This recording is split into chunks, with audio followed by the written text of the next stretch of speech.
One of the suckiest things about driving your car in the winter is when you're already late for work and then you get in your car and your windows look like this. Some cars have a single button to defrost all the windows, but a lot of cars have controls that look like these. Since you're in a hurry, the question becomes what optimal combination of settings will defog the windows quickest?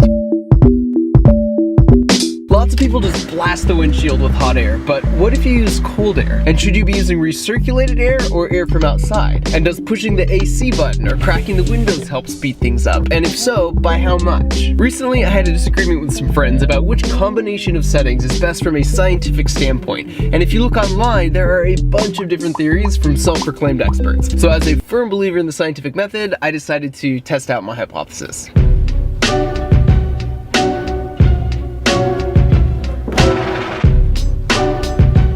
So for the past 10 mornings, with the help of some trusted friends, I've created a consistent environment to test all the different combinations and then document and rank the results.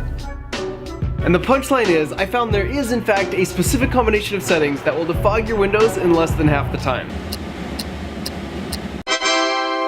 I also stumbled upon some additional tricks that can make a big difference. But before I reveal the best settings, let's get some understanding as to why they're the best settings by quickly reviewing the science behind what makes a window fog up in the first place. For starters, I think it's common knowledge that if you zoomed way in, the fog on your windshield is just little droplets of water we call condensation. And it's the exact same effect you see on a cold can or on a shower mirror, dew in the morning, your breath on a cold day, and even the clouds in the sky. All air around us has at least some moisture in it that we can't see called water vapor. The higher the humidity, the more of this invisible water vapor that you've got. And as soon as you get anything beyond 100% humidity, it's too much. And that's when it clumps together and forms these visible droplets that we call condensation. Now what's interesting is in a simple sense, hot air can hold a lot more moisture than cold air. In fact, at sea level, if this cube here had air at 103 degrees Fahrenheit that was fully saturated at 100% humidity, it would max out at 53 milliliters of water. But if that same cube contained cold air at 36 degrees Fahrenheit, it could hold a maximum of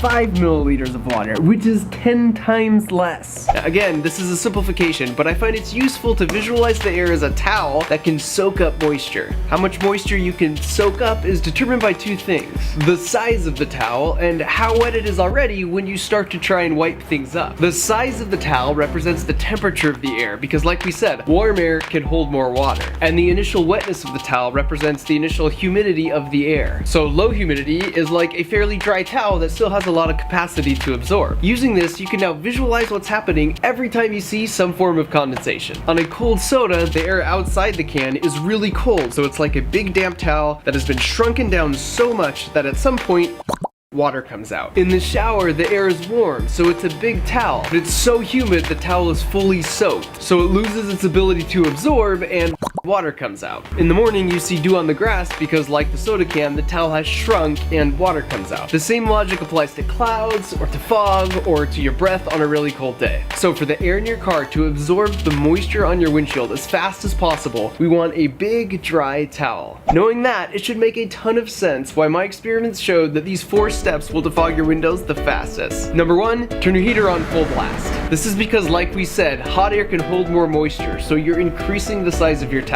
Number 2, turn your AC on. This pulls moisture out of the air as the air passes over the cold coil, so it's like we're wringing out our towel. Number 3, make sure inside air circulation is off. Winter air is cold, and we know it doesn't hold much moisture, so if you bring it into your car and then heat it up, it has a lot of absorption capacity. And finally, number 4, crack your windows for just a little bit. Now, this may not be possible if it's freezing cold or if it's raining outside, but cracking as many windows as possible, even for a few seconds, helps by initially exchanging the humid air in your car with the dry air from outside. Now, results will vary a bit depending on a bunch of things like the current weather, the kind of car you drive, but do an experiment and try these settings to see how much faster it is over the way you currently do it. And if these are the settings you currently use, pound it, because you're already friggin' Bill Nye the Science Guy. If you're still having issues, you could try putting some kitty litter in an inconspicuous sock like this, and then putting it by the windshield because it will help absorb some moisture. Or you could actually try an anti-fog window treatment. So here I tested a normal windshield versus a portion of the windshield I rubbed with anti-fog liquid versus a portion of the windshield I rubbed with Jurassic Park shaving cream. And it turns out the anti-fog liquid helps a lot. However, it performed no better than shaving cream. So so save yourself a couple bucks. So there you go. Hopefully you learned something new and you can shave a few minutes off your morning commute. At the very least, you'll now know this is just condensed water vapor from a jet engine. Next time a Kardashian sister uses Twitter to warn us that the government is poisoning us with so-called chemtrails. I just finished listening to The Martian on Audible for the second time since seeing the movie. I got to work at NASA for 9 years, and I have a master's in mechanical engineering, so I am basically a real-life Mark Watney. Except I suck at gardening. And I'm way hotter than Matt Damon. I think what appeals most to me about the story is the hero is just totally stranded and screwed, but instead of relying on phony Hollywood tricks to save himself, his approach is really calculated and practical. Or as Matt Damon put it, I'm gonna have to science the shit out of this.